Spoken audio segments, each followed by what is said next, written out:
अनमोल आहे आणि वेळेची किंमत ही आपण कशातच करू शकत नाही आहे. माझ्या काही मैत्रिणी इथे उपस्थित आहेत, खूप लांबून आलेल्या आहेत, महिला वर्ग देखील. यासाठी काहीतरी उद्देश असतो. तर सर्वप्रथम जनहित बातमी यांचा वर्धा न्यूज बातमी वर्धापन दिनानिमित्त NGOंचा आज या ठिकाणी सत्कार करण्यात आलेला आहे. हरी आल्बर्ट सरांचं मनापासून स्वागत करते. गेल्या 3 वर्षापासून बालकल्याण समितीवर ॲज अ बालकल्याण समिती मेंबर म्हणून काम करत असताना आणि त्याच्याच अगोदर श्रमिका महिला मंडळ संस्थेची एक संस्थापिका अध्यक्ष असताना गेल्या 15 वर्षाचा कामाचा बराच शासनासोबतचा अनुभव आहे आणि बऱ्याच कार्यक्रम केलेले आहेत, कॉन्फरन्स घेतलेले आहेत, अगदी इंटरनॅशनल कॉन्फरन्स सहभागी झालेले आहेत. परंतु जेवढा आनंद मला त्या 5 स्टार हॉटेलमध्ये मिळाला नसेल तेवढा आनंद आज मला हरी आल्बर्ट सर आणि सरांच्या या कार्यक्रमाच्या अशोक सिरसाट सर यांच्या या कार्यक्रमाच्या माध्यमातून खरंच आनंद होत आहे.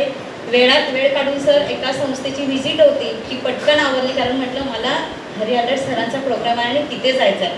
त्यामुळं मी या ठिकाणी उपस्थित झाले आणि तुम्हा सर्वांना ज्यांना ज्या ठिकाणी सन्मानित करण्यात येते त्या सर्वांचं अभिनंदन करते सर्वप्रथम. आणि मला यासाठीच सांगायचं की आपण जास्त करून सत्काराला किंवा आपल्याला न हपापता काम जे असतं, जे ॲक्च्युअल काम असतं ग्रासरूट लेवलला, त्याला जास्त आपण प्राधान्य दिलं पाहिजे.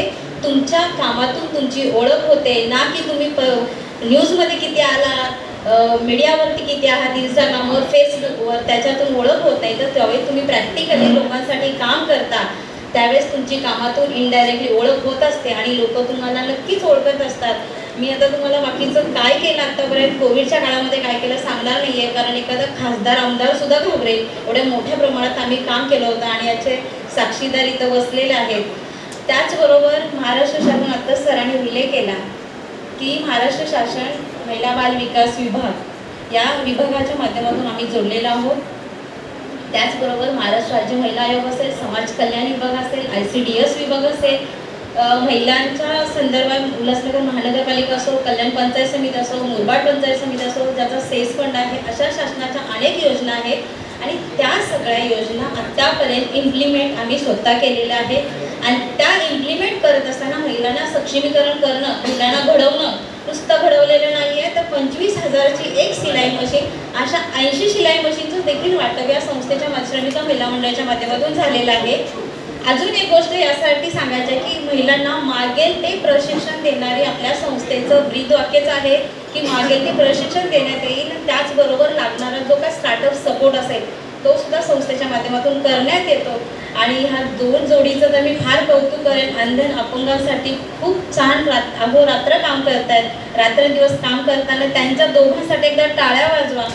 खूप छान या दोघांचं काम आहे. पटेल परिवार सुद्धा जे लोक समोर करतायत, कधी कुठल्या गोष्टीची हाव न करता, विचार न करता, तर अशी त्यातली ही एक जोडी आहे. आणि हरी आल्बर्ट सर आणि शिरसाट साहेब ह्या दोघांनाही मी ओळखत आहे. त्याचबरोबर माझी मैत्रीण पण इथे उपस्थित आहे, त्या पण करतात. आपण सगळ्यांनी मिळून करूया. सर गायकवाड सरांचं खरं कौतुक वाटतं की सरांनी आता उल्लेख केला, तुम्ही खूप हेल्प करताय लोकांना. तर अशा पद्धतीचं खरंच शाहू फुले आंबेडकरी विचारधारा म्हणतो ती लोक तयार झाली पाहिजे आणि ती लोक असतील तरच आपण समाजामध्ये चांगल्या प्रकारे काम करू शकतो. नाहीतर आपण बघतो आज बऱ्याच संस्था आहेत सर, कागदोपत्री संस्था आहेत. माझं स्वतःचं 25 मुलांचं गव्हर्नमेंटनी रजिस्टर म्हणजे गव्हर्नमेंटनी परमिशन दिलेलं शेल्टर होम आहे, पण माझ्यासोबतच्या अनेक असे महारथी आहेत कागदावर आहेत संस्था, ॲक्च्युअलमध्ये काहीच काम नाही आहे, फक्त फंडिंग घ्यायचं, ग्रँट घ्यायचे अशी करणारी लोक आपल्या समाजामध्ये खूप सारे आहेत. तर मी परत एकदा तुम्हाला सगळ्यांचं अभिनंदन करते. दुसरी महत्त्वाची गोष्ट, आपण सगळे NGO चालवतो. मला आलेला अनुभव 3 वर्षामध्ये पॉक्सो कायदा माहिती आहे तुम्हाला सर? 2 मिनटं. पॉक्सो कायदा माहिती आहे? पॉक्सो कायद्यामुळे आता काय होत आहे की जी छोटी मुलं आहेत, वयामध्ये येणारे त्या टीनेजमधली मुलं आहेत, मुलं त्याचे शिकार बनतायत, मुलांना पळवून आणतायत. आधारवाडी जेल सुद्धा फुल भरलेला आहे. बऱ्याच जण पुरुष मंडळी पॉक्सो कायद्याचं ज्ञान, सिमरन NGO बढ़िया काम कर रही है कम्युनिटी में, पॉक्सो का अवेयरनेस करो सर, आपका बहुत अच्छा काम है. पॉक्सो का अवेयरनेस करके हम जितने बच्चों का लाइफ बर्बाद होने से बचा सकते हैं वो अभी प्रायोरिटी में बहुत बड़ा काम है, चैलेंजिंग है हमारे लिए. बच्चे सफ़र कर रहे, बच्चे जेल जा रहे, लड़कियां छूट के अपने अपने घर जा रही है, क्योंकि मैं रोज़ केस डील करती हूँ. डेली की 20 या 25 केसेस हमारे पास आती है, उसमें से 15 केसेस पॉक्सो के हैं। बच्चों का कोई दोष नहीं होता है, कंसेंट दोनों को भी रहता है, रोमांटिक रिलेशन होता है और उसकी वजह से बच्चों को फिर फेस करना पड़ता है। तो इसके लिए हमको स्कूल हो, कॉलेजेस हो, कम्युनिटी हो, वहाँ पे जाके पॉक्सो एक्ट क्या है, अगर आपको कभी भी मेरी ज़रूरत लगी तो आप मेरा नंबर ले लो, कॉल करो। सेकेंड थॉट, बाल संगोपन स्कीम आपको पता है, नंबर बताइए आपका। मैं नंबर बताती हूँ आपको। बाल संगोपन स्कीम का हमारे पास राइट्स है। बच्चों को 2500 रुपीज पर मंथ पेंशन मिलता है 18 साल तक। जीरो से, अभी न्यू बॉर्न बेबी है, उसको पापा नहीं है, सिंगल पेरेंट्स है, डिवोर्स ये लेडी, तो उसको भी वो 18 साल तक बच्चों को पेंशन मिलेगा। वो दूसरा है, ऑर्फन है, बच्चों को माँ भी नहीं है, बाप भी नहीं है, उनको ऑर्फन सर्टिफिकेट देने का राइट्स हमारे पास है। जितना कुछ हम लोग कर सकते हैं। और अभी सर ने बोला, जिन बच्चों का घर का कंडीशन खराब है, उनको हायर एजुकेशन लेना है, तो उसके लिए अच्छे से संस्था में कैसे दाखिल कर सकते हैं, उसके राइट्स भी हमारे पास है। हमारा ऑफिस उल्लासनगर 5 नंबर में, तहसील ऑफिस के पीछे है। मेरा नंबर ले लो, कभी भी आप कॉल करो और जितना हो सकता है उतना अवेयर करो और सबका फायदा लेने के लिए दे। बाकी जो है काम वाली लेडीज़ रहेगी, आजू बाजू में रहेगी, बहुत अच्छे सोसाइटी में रहेंगे।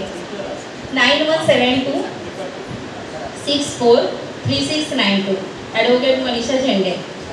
जाधव सरांना चांगलं माहिती आहे, आमच्याकडे जाधव सर बघतात, जाधव सरांना माहिती आहे काम आणि ऑफिस पण माहिती आहे सरांना। तर प्लीज शाळांमध्ये, स्कूलमध्ये NGO म्हणून आपण हे काम करूया, ठीक आहे। आणि बाल संगोपनचा प्रोजेक्ट पण आहे, त्याबद्दल पण सर मी तुम्हाला सांगितलं, सरांना माहिती आहे, सरांकडे फॉर्म मिळतात आणि नंतर जर संस्थांना कामच करायचं आहे तर त्याचे प्रोजेक्ट आहेत, त्या संदर्भात पण तुम्हाला माहिती दिली जाईल। पण आता सध्या आपण पॉक्सोसाठी अवेअर करण्याचं काम करूया।